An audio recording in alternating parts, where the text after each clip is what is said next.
when a wealthy white passenger arrogantly steals a young black woman's first-class seat, mocking her and forcing her into business class. He doesn't realize she is Amara Johnson, the CEO and founder of the very airline he's flying on. What begins as humiliation turns into a powerful social drama. Amara endures his insults in silence.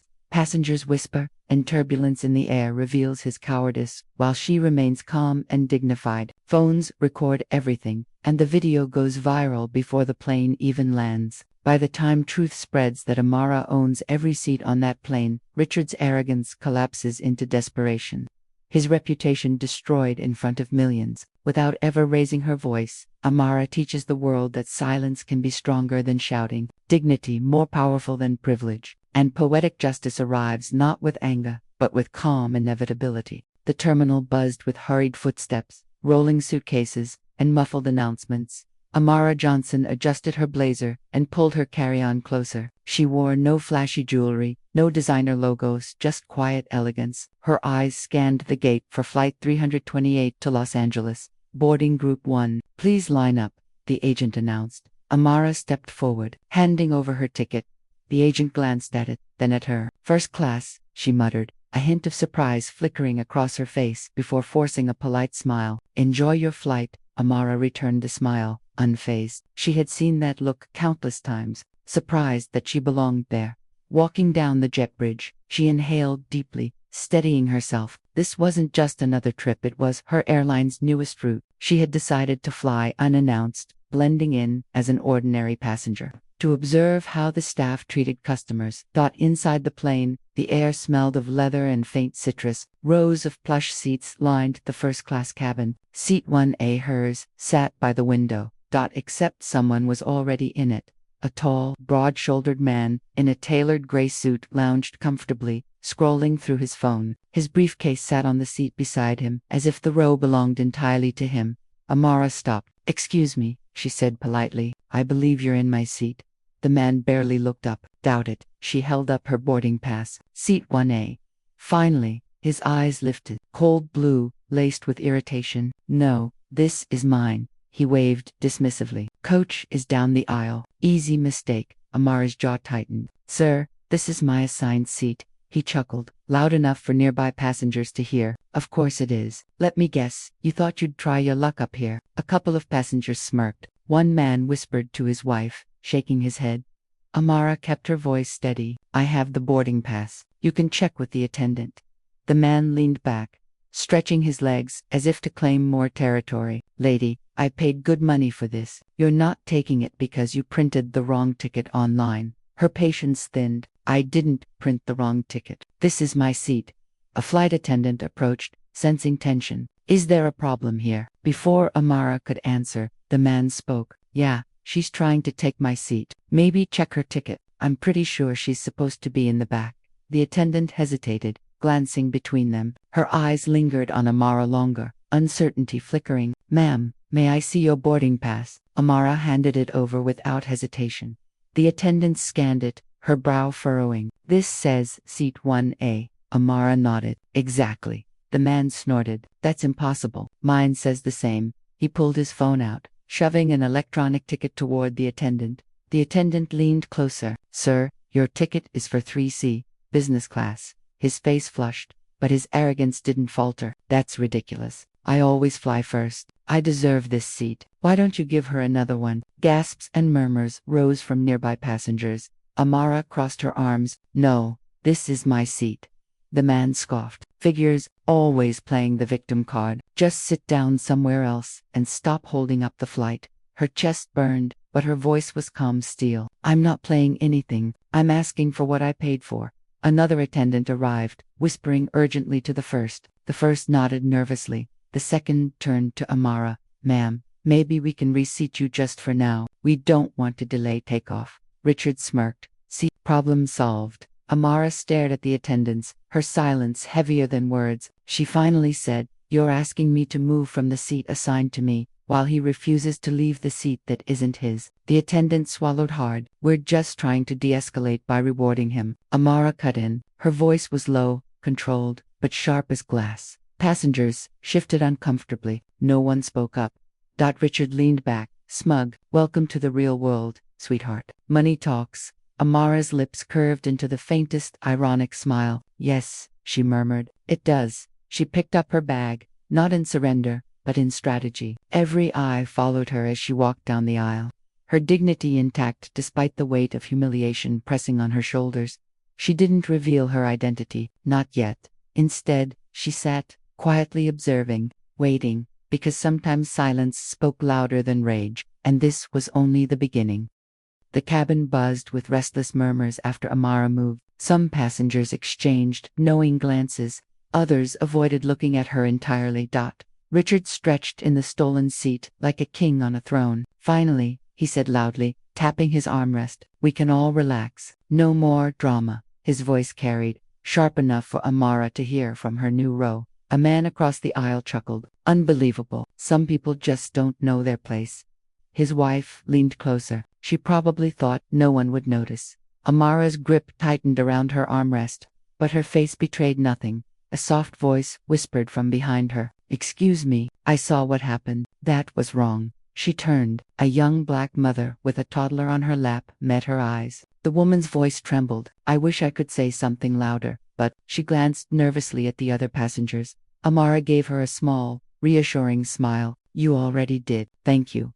Up front, Richard's voice cut through again. "This airline's slipping, letting anyone waltz into first class. Pathetic." A ripple of laughter followed from a pair of businessmen. One of them muttered, "She should be grateful they even let her on board." The words stung, but Amara sat still, eyes fixed on the seatback screen in front of her. A flight attendant approached Richard cautiously. "Sir, would you like a pre-departure drink?" Richard grinned. "Scotch, top shelf, and make it quick service around here is already questionable." The attendant nodded obediently, ignoring the tension still thick in the cabin. From her seat, Amara spoke up, calm but firm. "Excuse me." The attendant turned. "Yes, ma'am. May I also have a drink?" The hesitation was brief, but telling. "Of course." "What?" Amara's brow arched. "Do you serve champagne in this cabin?" The attendant flushed slightly. "Why, yes, of course. I'll bring you a glass." Richard laughed loudly. She's still trying to play the part. Amara's lips pressed together, but she said nothing more. The businessmen snickered. "Reminds me of that time we flew to Dubai. Some lady tried sneaking up front, said her upgrade didn't process. Whole plane was delayed. Some people really have no shame." "Exactly," Richard chimed in. "It's about standards. If you can't afford it, don't pretend." The silence from the majority of passengers was more painful than the jeer. They glanced, frowned, looked away, choosing comfort over confrontation. The young black mother behind Amara shifted uneasily. Her toddler tugged at her sleeve. "Mama thirsty." She reached for a small water bottle, her hands trembling slightly. "She baby." Amara leaned back, her voice just above a whisper. "You don't have to explain yourself to them." The mother looked startled, then nodded gratefully. At the front of the cabin, Richard raised his glass of scotch, as though giving a toast. "Two people who actually belong here." Laughter erupted from a few rows. The flight attendant returned to Amara with her champagne, her smile stiff. "Here you go, ma'am." Amara accepted it gracefully. "Thank you." She sipped slowly, ignoring Richard's theatrics. Still, every word etched itself into her memory. Every sneer, every chuckle, every silence. The captain's voice finally boomed overhead. "Cabin crew, prepare for takeoff." The cabin dimmed as lights shifted. Richard leaned back smugly, muttering just loud enough to carry. "Funny thing is, no matter what, you can't buy class." Amara's eyes flicked toward him. For a moment, their gazes locked. Her voice was soft, but sharp enough to cut. "You're right. Class can't be bought." Richard blinked, caught off guard. Amara turned back to her window as the plane rumbled forward. The runway lights blurred past, and though she sat in a seat that wasn't hers, though humiliation weighed heavily, Amara carried herself with a dignity that not one of them could steal. For now, silence was her armor. But she would not stay silent forever. The seatbelt sign chimed off, and the cabin eased into its rhythm. Drinks clinked, magazines rustled, but the unease from earlier still hung like static in the air. Amara had not forgotten. When a flight attendant passed by, she lifted her hand calmly. "Excuse me, could you please recheck my boarding pass against his? I'd like this resolved properly." The attendant stiffened. "Ma'am, we really need everyone to stay settled." "I am settled," Amara replied, "but I was assigned 1A, and I intend to sit in it." A murmur rippled through the cabin. Richard groaned dramatically. "Here we go again." He held up his phone like evidence in a courtroom. See, this is my ticket. Seat 1A. End of story. The attendant leaned closer, squinting at the glowing screen. Amara's voice cut in smoothly. Zoom in on the details. Gate seat. Boarding group. Richard rolled his eyes. Lady, you're wasting everyone's time. The attendant frowned. Sir, your ticket says seat 3C, business class. Gasps, whispers. Someone muttered. Oh, damn. Richard's jaw tightened, but arrogance coated his voice. That's a mistake. I always fly first class. I've got status with this airline. Fix it. The attendant's voice softened, almost pleading. Mr. Coleman, your assigned seat is 3C. Please allow Ms. Johnson to sit in 1A. Richard laughed incredulously. No, she can sit in 3C. Why does it matter where she sits? Isn't it the same plane? Amara's tone stayed calm, but steel edged every word. It matters because the seat is mine. Richard turned toward the cabin, as though inviting an audience. Unbelievable. She's making a scene over nothing. This is exactly why flights get delayed. A man 2 rows back called out, Yeah, just let it go, lady. You're already sitting pretty close. Another voice agreed. Don't ruin it for the rest of us. Amara's eyes swept over the crowd. Their silence earlier had been heavy, but now their voices joined him. Richard smirked, emboldened. See? Everyone agrees. Why don't you do the right thing and move on? The first flight attendant bit her lip, glancing helplessly at her colleague. Maybe, the second attendant whispered, we can reseat Ms. Johnson in business. As a courtesy, Amara's head snapped toward her. A courtesy? For who? For him? Or for me? The attendant faltered. We want to keep things calm. Her gaze didn't waver. At my expense. The young black mother from earlier leaned forward, whispering urgently, Don't let them do this to you. But the rest of the cabin was hushed, watching, waiting, none willing to intervene. Richard's smug grin widened. This is hilarious. Whole plane stopped just because she wants special treatment. Amara's voice was calm, yet every syllable was laced with fire. Special treatment would be giving you my seat. Fair treatment is asking you to move to the one you paid for.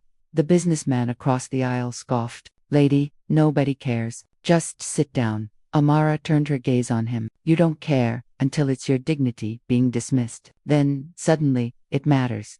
His face reddened. He sank back into silence. The attendants exchanged anxious looks. The pressure to move on weighed heavily, and they were leaning, unmistakably, toward appeasing Richard. Amara rose slowly from her downgraded seat. Her height, her posture, commanded quiet. You can drag your feet. You can delay this flight, but I'm not surrendering what's mine just because he feels entitled to it.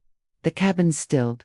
Richard stood abruptly, his voice booming. This is ridiculous. I will not be spoken to like this. He jabbed a finger at her. You don't belong in 1A. Period.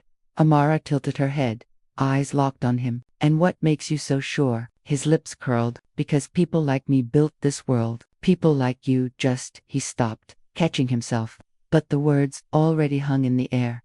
Passengers shifted uncomfortably. A couple of gasps. Someone muttered, Did he just say that? Amara's eyes glimmered not with defeat, but with something colder, a knowing patience. You've said enough, she replied. The silence that followed was sharper than any blade. Richard huffed, dropping back into the seat that wasn't his, arms crossed like a child. This isn't over. Amara didn't flinch. She simply returned to her downgraded seat, her expression unreadable, because she knew he was right. It wasn't over.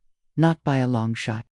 The plane leveled at cruising altitude. The seatbelt light blinked off, but the tension remained fastened tight. Across the cabin. No one wanted to look directly at Amara. No one wanted to look at Richard either, but their silence screamed louder than words. A woman, across the aisle, leaned toward her husband. Just ignore it. We'll land in a few hours and never see them again. Her husband nodded quickly. Exactly. Not our problem. In the row behind Richard, a young black woman angled her phone just enough to capture everything: his smug face, the attendant's hesitation, Amara's quiet strength. She didn't speak, didn't intervene, but her camera never blinked. Her friend beside her whispered nervously, You sure you want to do that? The woman's reply was steady. Somebody has to. Meanwhile, 2 men in business suits kept their voices low, but audible enough to carry. This is why airlines are a mess these days. One muttered, Yeah. The other agreed. Everyone wants attention. That woman should have just let it go. Their laughter was soft, but sharp enough to cut. The young black mother behind Amara finally whispered, "They're acting like you're the problem." Amara didn't turn, just spoke calmly toward the window. "That's how it works. Silence protects him. Pressure falls on me."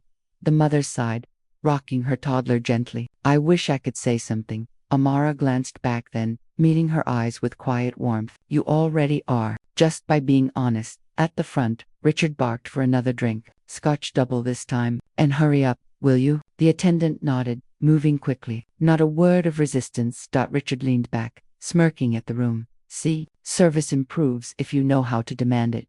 A few passengers chuckled uneasily. Amara closed her eyes briefly, holding her breath. Each chuckle was a knife, each silence a twist of the blade. But her face remained calm when she opened them again. The young woman with the phone leaned closer to her friend. "When this goes online, people need to see the truth, the way nobody stood up, the way they all pretended this was fine." Her friend swallowed hard. "And if it backfires, if they say she's overreacting," the woman didn't hesitate, "then at least the world will see what we saw, and what we chose not to stop." In row 6, a man whispered to his teenage son, "Don't get involved. Nothing good comes from speaking up in these things." The boy frowned. "But it's not fair." She was right. "Life's not fair," the man muttered. "Better to keep your head down." That phrase lingered in the air like smoke. Better to keep your head down. It explained everything. The attendant's avoidance, the passenger's silence, the laughter that filled the cracks. It wasn't just Richard's arrogance that weighed on the cabin. It was cowardice. Amara finally spoke, her voice low but cutting through the hush. Funny how loud silence can be. Several passengers stiffened, but no one answered. Richard chuckled from the front. "Don't waste your breath. Nobody cares." Amara tilted her head, her tone unshaken. "They care. They just don't want to admit it." No one contradicted her. The toddler behind her giggled suddenly, breaking the tension. His little voice carried over the rows. "Mama, she's brave." The mother hushed him quickly, embarrassed. "She, baby, not so loud." But Amara turned back, smiling faintly. "Let him speak. He sees what the rest of you pretend not to." Her words rippled like a stone dropped in water. Passengers shifted, guilty eyes flickering away. The silence thickened again, heavier now, almost suffocating. The truth was clear, even without confrontation. Every witness had made a choice. Some laughed, some whispered, some filmed, most stayed quiet. But not one person, not one stood beside her in the moment. And in that silence, Richard's arrogance thrived. But so did Amara's resolve. She leaned back, her voice almost a whisper, but strong enough for the young mother and the woman recording to hear. "Silence is complicity, and complicity is louder than hate." The young woman with the phone nodded firmly, pressing record again, because she knew someday soon, the world would hear. The cabin lights dimmed slightly as dinner service began. Trays clinked, glasses filled, but the tension still buzzed. Two attendants huddled near the galley, whispering. Their eyes flicked toward Amara, then back to Richard. Finally, one approached Amara with a strained smile. "Ms. Johnson, we understand your frustration, but to avoid any further disturbance, we'd like to offer you a seat in business class. Complimentary, of course." Amara's eyes narrowed. "Complimentary. I paid for first class." The attendant fidgeted. "Yes, but sometimes we make accommodations for the comfort of all passengers." "Comfort," Amara repeated, her voice low, steady. "Whose comfort? Mine or his?" The attendant's smile faltered. "We just want to resolve this peacefully." From up front, Richard chuckled. "Finally, some common sense. Glad you're not wasting any more of our time." A few passengers exhaled in relief, like a storm had passed. Amara sat still, her silence heavier than a shout. The young mother behind her whispered, "Don't let them, please." But Amara lifted her hand gently. "It's fine." Her tone carried not defeat, but strategy. She rose slowly, gathering her things once again. Every eye followed her, every head turned. Richard's grin stretched wider. "See, problem solved. Took long enough." He leaned back arrogantly, as if the seat had always been his by right. The attendant guided Amara toward business class. "We're very sorry, ma'am. Truly, it won't happen again." Amara's voice cut through like glass. "You're right, it won't." The attendant blinked, confused by the certainty in her tone. In business class, Amara sat by the window. The seat was smaller, the perks fewer, but her posture remained regal. Passengers around her glanced curiously. some whispering. They had seen enough to know something was wrong. The young woman recording in first class angled her phone again, catching Richard's smug celebration. Got it, she muttered. The whole thing. Her friend whispered nervously. Think anyone will care? She didn't stop recording. They'll care when they see her face next to his. Back in first class, Richard lifted his glass in mock triumph. Now this is how you travel. No drama, just respect for the rules. The businessman nearby chuckled. You handled that well, Richard smirked. Handled? Please. I just reminded everyone who belongs where. His words carried, dripping with entitlement. The silence of the cabin sealed them in. Meanwhile, Amara stared out her window, city lights shrinking below. Her reflection stared back at her calm, unbroken. The young mother's words echoed in her mind. Don't let them. And Richard's arrogance echoed louder. You don't belong in 1A, period. Her lips curved slightly, not in surrender, but in promise. The business class attendant appeared. Ma'am, can I get you anything? Dinner, perhaps? Amara looked at her evenly. No, thank you. Are you sure? We'd be happy to, Amara cut in softly. I've already had my fill tonight. The attendant swallowed, retreating quietly in the darkened cabin. Whispers flickered like sparks. Did you see how they treated her? She should have stood her ground. No, she did the right thing. Otherwise we'd all be delayed. Still, didn't feel right. Their hushed voices betrayed them. They knew, but no one had spoken when it mattered. Richard's laughter carried over the hum of the engines. Can you believe some people, thinking they can just walk into first class like they own it? The irony, sharp and silent, curled in Amara's chest, because he was right, in a way. She did own it. Every seat, every row, every plane in this fleet, and soon enough, he and everyone else would learn exactly who they had tried to push aside. For now, she sat quietly in business class, letting Richard bask in his false victory. Because sometimes the most devastating justice begins with silence.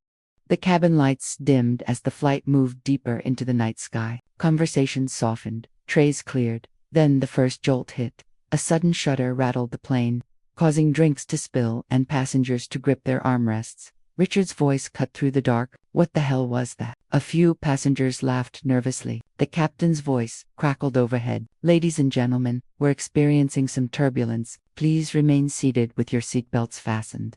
Another jolt, stronger this time, shook the cabin. Gasps rippled through first class. Richard gripped both armrests, his scotch sloshing onto his lap. Unbelievable. Do they even know how to fly this thing? The businessman beside him chuckled uneasily. Relax, it's just turbulence. Richard snapped. Easy for you to say. I paid for first class, not a roller coaster. In business class, Amara sat motionless, seatbelt fastened, her hands folded neatly in her lap, her breathing steady, her gaze calm. The young mother behind her whispered nervously to her toddler. It's okay, baby, just bumps. The child giggled, plain dancing. Amara turned slightly, offering the boy a reassuring smile. Yes, dancing. The mother exhaled, shoulders easing.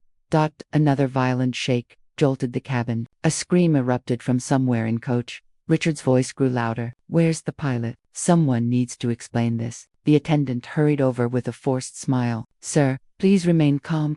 Richard balked. I could sue this airline for endangering my life. His panic infected the passengers around him. Whispers of worry spread. Meanwhile, Amara remained still. Her posture was unshaken. Her tones soft when she finally spoke to the nervous man beside her. Turbulence can't bring a plane down. It only feels worse than it is. The man swallowed. You sound sure. Amara nodded. I am. The contrast was undeniable. At the front, Richard trembled, barking demands, sweat beading on his forehead. At the back of first class, the young black woman with her phone whispered, Get this. People need to see him losing it after everything he said earlier. Her friend asked quietly, What about her? The woman tilted her camera slightly, catching Amara's serene profile. Her two, side by side, the thief and the rightful owner. The world will notice the difference. Another jolt rocked the plane. A glass shattered. Richard nearly leaped from his seat, shouting, I demand they land this plane right now. The attendant hissed, Sir, sit down. He collapsed back, muttering curses. His earlier arrogance stripped raw. Amara took another quiet sip of water. The young mother behind her leaned forward again. How are you so calm? Amara's lips curved faintly. Because panic doesn't change the weather. Her words carried, reaching the ears of nearby passengers who had been whispering fear. Some glanced toward her, visibly soothed by her composure. Minutes stretched. The turbulence finally eased, the plane smoothing into silence again. The captain's voice returned. "Apologies, folks. That was a rough patch, but we're back to stable skies. Please relax and enjoy the remainder of your flight." Passengers sighed in relief, laughter bubbling nervously through the cabin. But Richard wasn't laughing. His face was pale, his suit stained with scotch. His earlier bravado had evaporated, leaving him small, shaken, exposed. The businessman who had chuckled with him earlier avoided his eyes now. In business class, Amara closed her eyes briefly, resting her head against the seat. The man beside her whispered, "You were right. You kept me calm." Amara opened her eyes, her expression soft but unreadable. Sometimes the loudest people fall apart the fastest. He nodded slowly, his gaze flicking toward Richard. "Guess money doesn't buy composure." In first class, the young woman stopped recording for a moment, scrolling through her clips. "He's done," she whispered. "When this goes online, they'll see him stealing a seat, humiliating her, and then panicking like a child." Her friend frowned. "And her? Will people really notice her dignity?" The woman smiled faintly. "They'll notice. Trust me, you can't fake what she has." Richard slumped lower in his stolen seat, staring at the floor, hoping no one would remember his panic. But they would, because phones had remembered, because whispers had remembered, because Amara had remembered.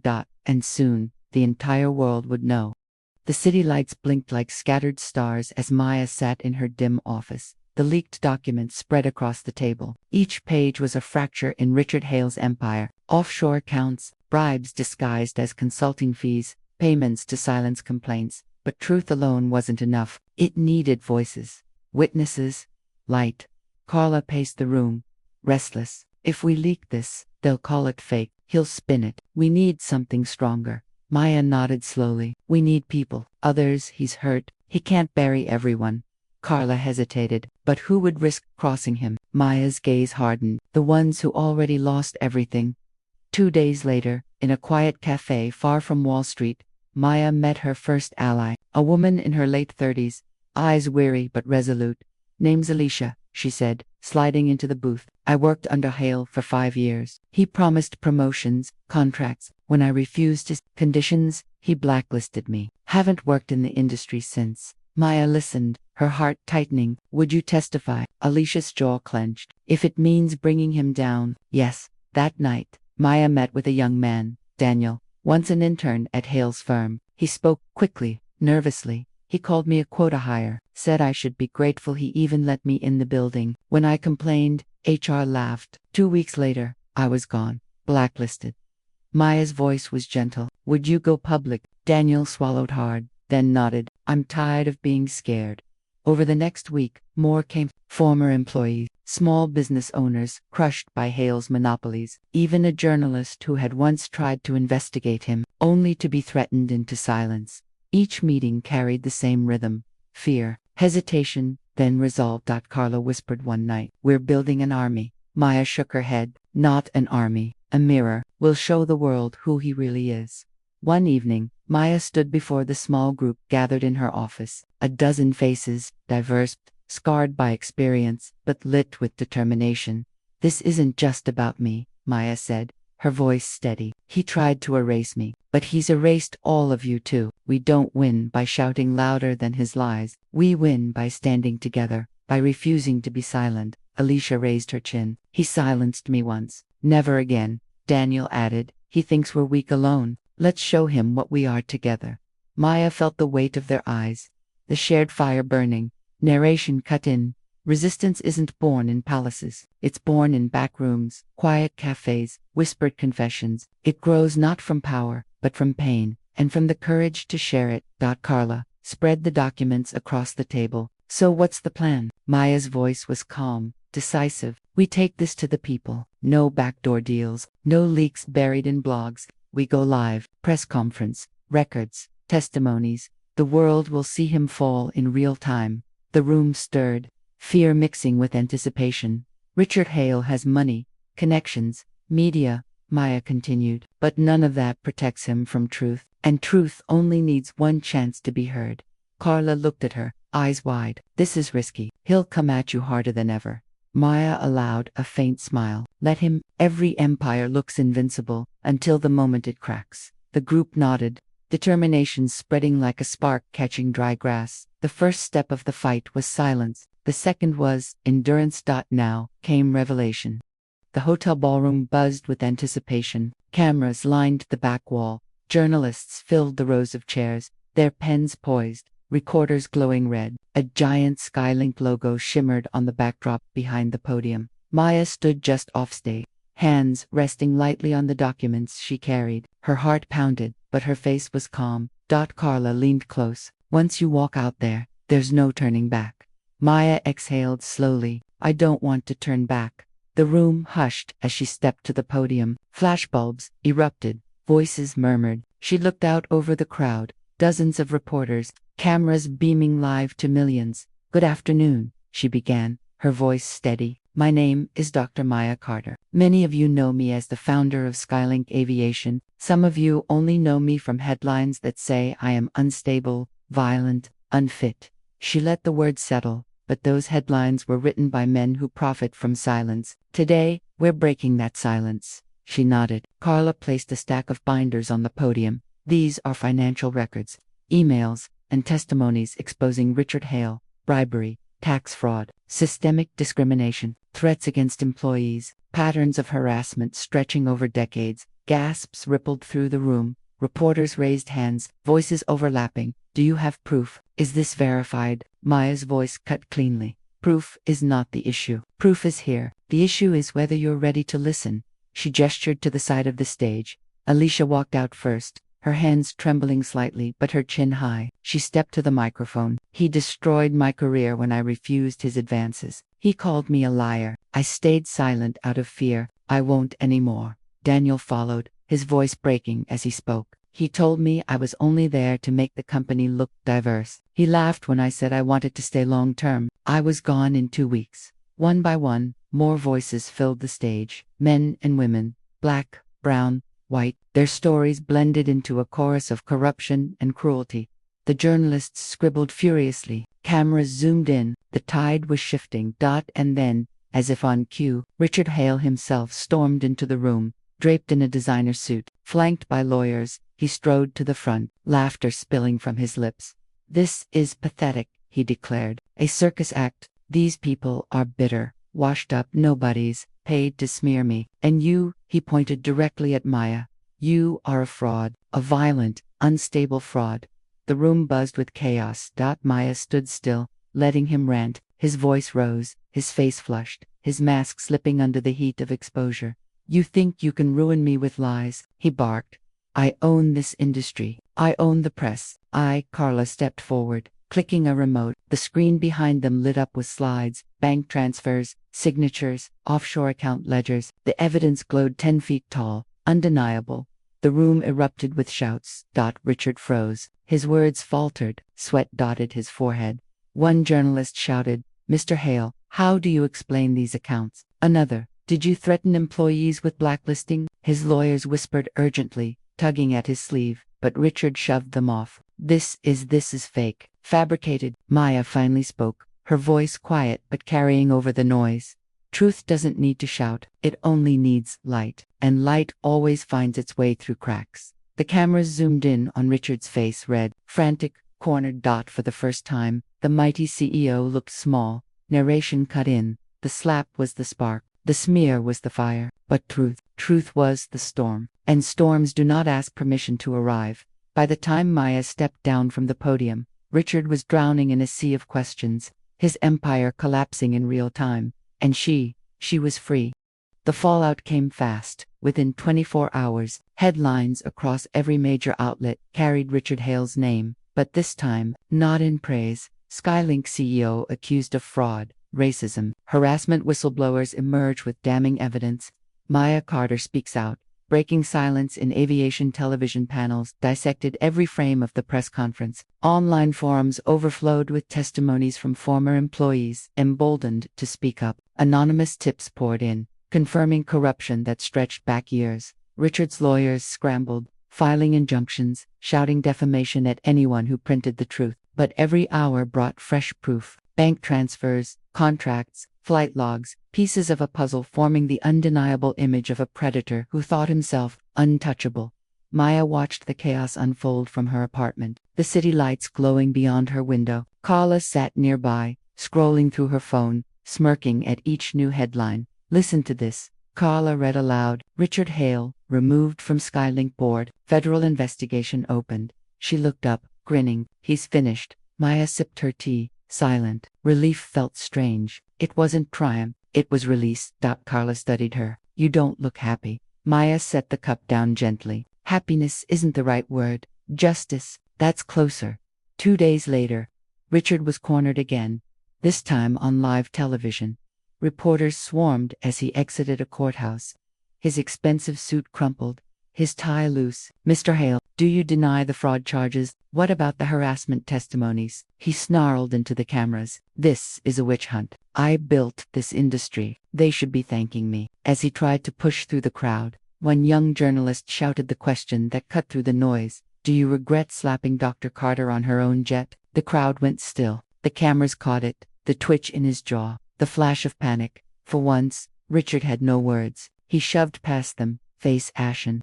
Silence screaming louder than denial. Narration sliced in. Power can silence the weak for a time, but when the weak rise, power crumbles under its own arrogance. That evening, Maya returned to her hangar. The familiar scent of jet fuel and steel greeted her. Her private jet sat in the bay, polished and gleaming, the very place where the humiliation had begun. She placed her palm against the cool metal. They tried to bury me here, she whispered. Instead, I grew roots. Behind her, Alicia appeared, hesitant. Dr. Carter. Maya turned, smiling warmly. You came. Alicia nodded. I wanted to thank you for giving me courage. Maya shook her head. No, you already had courage. You just needed space to use it. Tears welled in Alicia's eyes. He can't hurt us anymore. No, Maya said softly. Not anymore. The final blow arrived the next morning. Breaking news. Richard Hale indicted on charges of tax fraud, money laundering, and workplace harassment. Skylink shares plummeted. His board severed ties. Sponsors vanished. His empire was crumbling brick by brick, under the same spotlight he had once used to blind others, and in a poetic twist, the very employees he had discarded were now the voices that sealed his fate. Their testimonies played on national news, their names no longer whispered in shame but spoken with pride. Carla called Maya that evening, her voice buzzing with excitement. He's officially barred from leaving the country. Bail denied. The mighty Richard Hale, grounded. Maya allowed herself a small laugh. Grounded? How fitting. Carla chuckled. What will you do now? Maya gazed out at the night sky, stars flickering above the horizon. I'll keep flying, but not just for me, for everyone who was told they couldn't. Narration closed the story. The slap was meant to humiliate. Instead, it became a spark. Racism, abuse of power, betrayal, all crumbled under the weight of truth. In the end, justice wasn't loud or violent. It was steady, inevitable, and poetic. Maya walked back into the hangar, her footsteps echoing against the walls. Behind her, the world roared with the noise of Richard Hale's downfall. Ahead of her, the runway stretched clear, endless, waiting. She smiled. Time to fly.